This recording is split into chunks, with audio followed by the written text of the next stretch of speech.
I'm going to flick through the next few slides because there's sort of variations on a theme, but I put them in to really show the variety of sectors that are already adopting location-based AR. So Kino.de, obviously in Germany, is an online portal for movies and cinemas, and there every cinema in Germany has been plotted in, the points of interest have been put in. Users can then, simply by holding up the phone, going to the channel, can then find a cinema that's nearby. They can obviously restrict or find the exact distance they want to search by, and then they can even get movie trailers as well. By a couple of taps through, they can get the movie trailer of the film running that week. Transport and information in general, again, I think that was mentioned by the panel as a future usage. Certainly, I mentioned Across Air in the UK who have used this. In San Francisco, the Bay Area Rapid Transit have used it, again, for people to find the nearest transit station, to be able to then, one click, get the times of the trains, to find out any delays to the system at the current moment, at the time that they're actually travelling, and get up-to-minute information about travel within that area.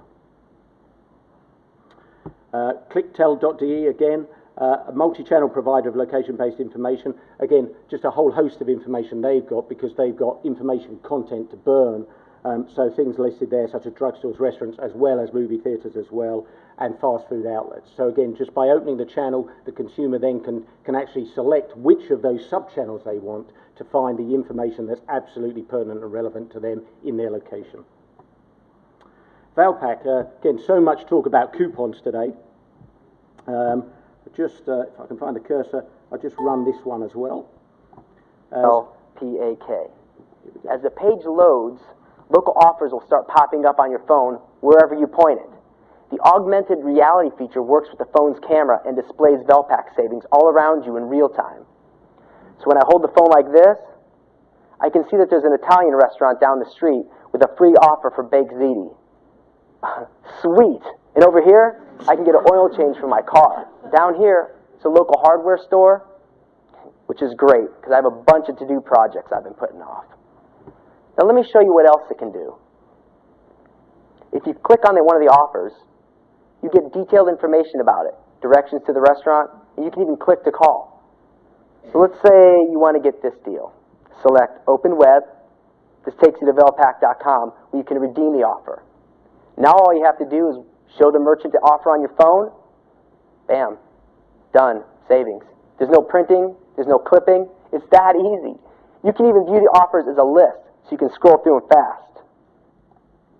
Okay, so, I mean, all the issues there about redemption, but again, in America, obviously, mobile couponing has gone huge out there, and the redemption rates of mobile coupons far outweigh email couponing. But interesting there, I think, how a very traditional marketing operation, Valpak serve about 40 million households a month with coupons, has sort of leapt at the first step in mobile using location-based AR, as it's a very natural fit for them. Again, another sort of information-based system in terms of tell me where. The difference here is, as I mentioned at the start, that rather than pre-plotting points of information into the location-based browser, users can actually generate the content. So here, tell me where is a user-generated community. So this is an open API where consumers very easily can actually leave reviews for restaurants, nightlife, all those things around, which then again, the Tell Me Where community can then access simply by holding up their phone and touching on the points of interest. So again, slightly different than the pre-populated, the user-generated thing, and all the social connotations of that. And similarly as well, again, in terms of a big name in travel that's gone into it, Lonely Planet, obviously launched a lot of different apps in the mobile sphere, but Lonely Planet are using location-based AR as well with, again, user-generated content. But then probably some slightly more diverse sectors, commercial property sector. Again, in the USA, this one where ROFO, which I understand is the right of first offer. So this is for business people looking for commercial space. Commercial space comes up on the phone screen, and then again by tapping through, they can get at the information, whether it's financial, whether it's geographic, and directional. And then again in the non-commercial sector, My Museum. So all the museums in Germany are plotted in, so that consumers at any place in Germany now can find their nearest museum or exhibition, and then very easily get details. And then in terms of social media, Anchor 3D has got Twitter effectively through a location-based AR, so they can actually see the Twitter users as they're on Twitter at the moment, see where they are, and if you want to actually communicate with them, you can by just touching on the screen. I'll just skip through that one. And then the other area which hasn't been touched on today in location at all is that obviously one of the handicaps of GPS has been use indoors until now, as you get various degrees of inexactness up to about 30-40 metres historically. We can use, again using the Geneo browser, we use a system of what's called LLAs, which I'm not sure if you've come across, which are longitude, latitude and altitude markers. And by putting those around an exhibition or conference centre, the user can effectively scan those like a 2D code effectively, but that will then pinpoint the user very exactly, and from then they can get directions around the conference or exhibition or event hall, and can also from there of course get more details about conference times, conference speakers and those sort of things. So again, this is an indoor proposition as well as an outdoor GPS proposition. Right, so that's skirting through very quickly through the location-based bit, because I didn't want to spend too much time on that. Now on to feature recognition. As I said, probably the lesser known area of mobile AR. At the moment, and I'll talk about this once I've gone through a case studies because there's new developments in this. Until now we've used the Geneo browser to deliver the feature recognition. And my first case study will show you how we've done that. In fact, the trailblazer in the UK for this was Royal Mail. And this was the first contract that we did with the Royal Mail using feature recognition AR, where basically they had a set of commemorative stamps they were launching. We created a channel rather than a fast food channel or Lonely Planet channel. We created the Royal Mail channel within Geneo, and then simply by opening up the Royal Mail channel on the mobile phone, the consumer could then. This video is going to run.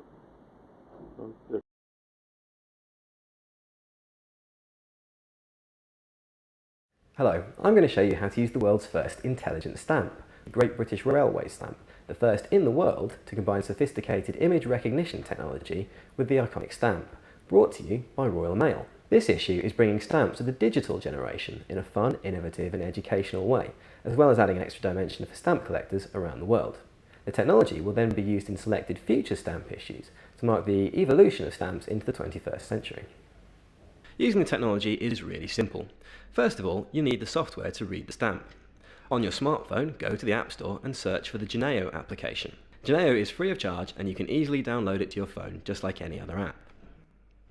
Once you've downloaded it onto your phone, open Geneo. Find the Royal Mail channel and from there click on the Royal Mail logo. Once you've done that, your phone should then open its camera like this. Hold the phone as if you're taking a photo of the stamp with the camera directly over the stamp's image. Your phone will then read the stamp and the exclusive Royal Mail video will run automatically. Simple. Hello, I'm Bernard Cribbins and you are watching the world's first intelligent stamp, brought to you by Royal Mail. Now, I think probably you wouldn't have expected Royal Mail to be the first guys in with its cutting-edge technology on high-end smartphones.